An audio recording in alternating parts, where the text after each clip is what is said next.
Hi hello అండి. Good morning. Welcome to Queen's Kitchen. మా Queen's కిచెన్లో మేమైతే మకర సంక్రాంతి ఈ విధంగా విందైతే ఏర్పాటు చేసుకున్నామండి. మేమనే కాదు, మా గోదావరి సైడు కొత్తగా ఎవరికైతే పెళ్ళై ఉంటారో, అల్లుళ్ళు ఎవరైతే ఇంటికి వస్తూ ఉంటారో వాళ్ళకి ఒక 5 ఇయర్స్ పాటు ఈ విధంగానే విందైతే ఏర్పాటు చేస్తారనమాట. సో మేము చూడండి ఏమేమి వేసి ఏర్పాటు చేస్తామో చూపిస్తాను. ముందుగా పూర్ణం బూరెలు అయితే వేసేసుకున్నామండి.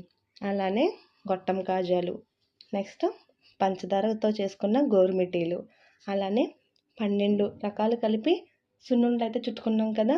సో ఇది మీకు లాంగ్ వీడియో కూడా పోస్ట్ చేశాను. అది నెక్స్ట్ తీపి గులాబీ పువ్వులండి ఇవి. నెక్స్ట్ బెల్లం గవ్వలు, అలానే ఓన్లీ మినపపిండితో సున్నుండలు చేసుకున్నాను అనమాట. మినప సున్నుండలు, అలానే బొబ్బట్లు, నేతి బొబ్బట్లు అన్నమాట. ఇవి కూడా ఇంట్లో ప్రిపేర్ చేసుకున్నవే.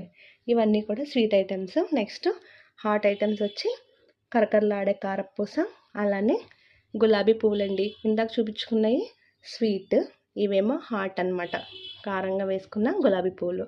అలానే లంచ్ ఐటమ్స్ వచ్చేటప్పటికి వైట్ రైస్లోకి అయితే 2 వెజ్ కర్రీస్ అయితే కుక్ చేసుకున్నాము. ఒకటి చిక్కుడుకాయ వంకాయ, ఇంకొకటి క్యాబేజ్ టమాటో, అలానే పప్పు, 2 పికిల్స్ అయితే తీసుకున్నాం. ఒకటి ఆవకాయ పచ్చడి, ఒకటి నిమ్మకాయ పచ్చడి, అలానే పరవన్నం అండి ఇది. సో చాలా ఎమ్మీగా ఉంటుంది అనమాట పరవన్నం, అలానే పెరుగు, సాంబార్. సో ఇవి వచ్చేసరికి లంచ్ ఐటమ్స్. అలాగే కరకరలాడే జంతికలు, లాస్ట్ బట్ నాట్ లీస్ట్ అరటిపళ్ళు. సో ఈ విధంగా అయితే మేము విందు అనేది ఏర్పాటు చేస్తామన్నమాట.